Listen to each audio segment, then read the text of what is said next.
What is going on out there, peeps? All right, man, a lot of progress going on in Iraq. All right, we're gonna get into that in just a second. Just a quick reminder, everybody, you guys are doing really good about getting over there to money management. I tell you what, a lot of you guys are making the right move into moving into precious metals. Very good move. So, anyways, look, if you are considering precious metals, please give our friends over there at Money Metals Exchange a consideration when doing so. The link is in the description. Just click it, and when you get there, if you buy more than $100 worth of precious metals, use promo code Pimpy, Pimpy, and get a free half ounce of silver. For those you don't know by now, I do have a Twitter finally, so I guess this is the Twitter name. So you guys could look me up. I think you have to put the little @ symbol first. I'm not sure because most people could find me. Some people haven't been able to. But nonetheless, I am now on Twitter. Yes, finally. At Pimpy's Investment Chat. It's the same name as my YouTube channel. In here, I do talk about investment opportunities, gold, silver, cryptocurrencies, as well as foreign currency investments. No politics, please. Bring the politics over to here, which is the hidden things in front of your eyes. You can talk about politics here. I don't have a problem with that. NESARA, Gesara, current events, false flag, 9/11, chemtrails, everything. You QAnon. You can talk about all that stuff over here, and the hidden things in front of your eyes. All right, so this is what I'm talking about. This is what impresses me the most about Al-Kazemi's administration. Is his willingness to just get in there and get things done. It's been outstanding. This is great news for both our short-term and long-term investments. I told you guys I got stock in Iraq. But also when it comes to the Iraqi dinar, anything and everything that gets these guys back on their feet and help builds their economy is a benefit to us. So representing the Kurdistan region in the Iraq Negotiation Committee in the strategic dialogue with America. So this article just really goes on to say, like, look, part of the delegation that came here with Al-Kazemi to the United States to talk, part of it was made up of the people from the Kurdistan region, which this is good. This is a huge step because that shows Al-Kazemi's willingness to work with Kurdistan and to help them get over there and get things accomplished with the United States as well. So it's not, the article's not very long, but that's all it talks about. They talked about the need for the same things over and over. The energy, the economy, the health, higher education, security over there. So, you know, it was the fact that they were included on this, in my opinion, is a big deal. So Al-Kazemi, the government, is keen to face challenges and correct wrong paths. So Al-Kazemi, it looks like, made a surprise visit over to his anti-terrorist headquarters.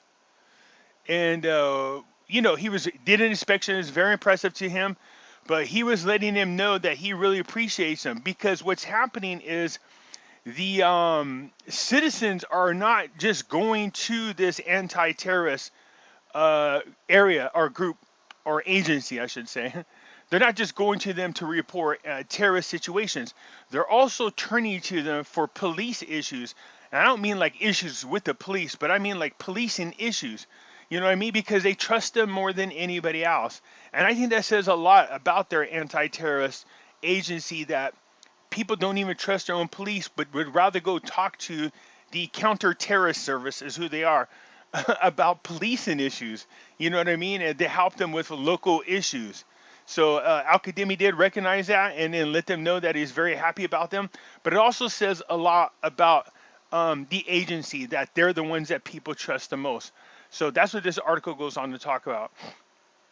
Okay, an historic agreement, a special file that the French president will carry on his visit to Iraq soon. This is what I'm talking about. Here is another country already coming over to talk to Al-Kazemi. All right?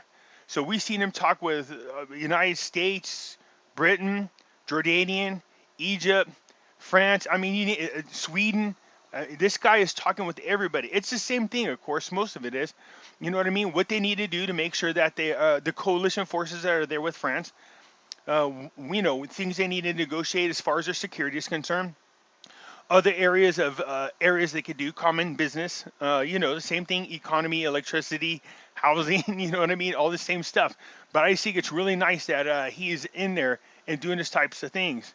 Macron said he also carries with him a special file on Iraq's borders with neighboring countries Syria, Turkey, and Iran. which should be a major concern to all of them. But once again, uh, I think uh, I think there's more to Macron's visit than just the security files and the coalitions.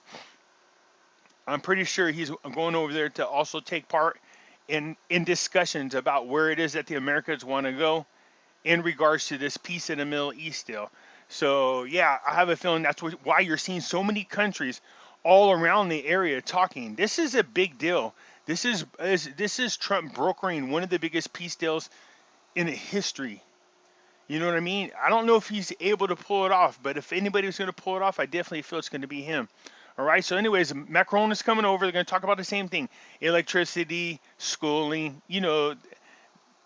Rona, the whole 9 yards. Okay.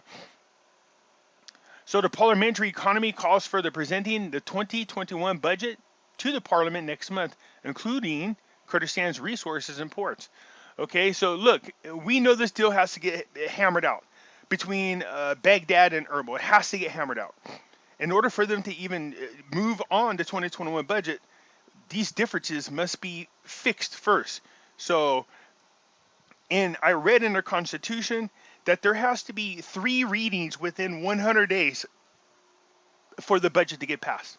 So whatever happens, they got to do it within 100 days, and we're getting pretty close to that level now.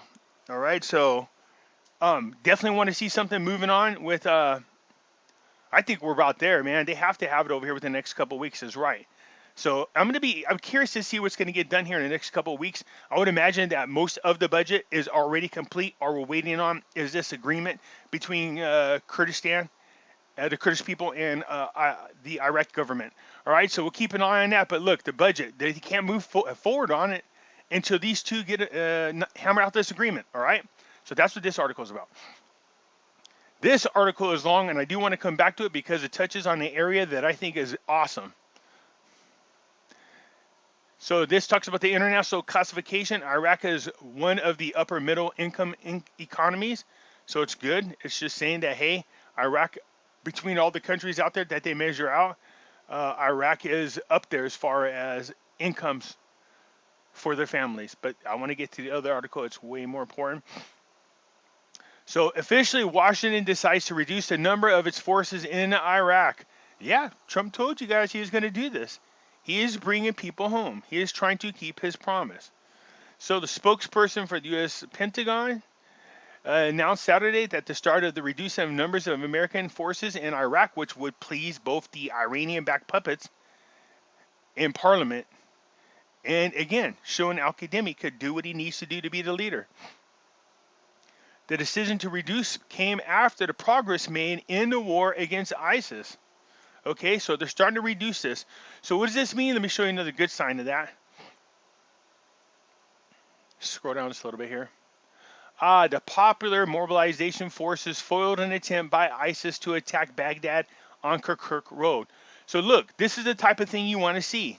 That's not the U.S. troops just going over there and doing it, but also that their own brigade is doing this. Friday, the forces of the 52nd Brigade of the Popular Mobilization Forces thwarted an attempt by terrorist ISIS remnants to attack on the Baghdad-Kirkuk Road.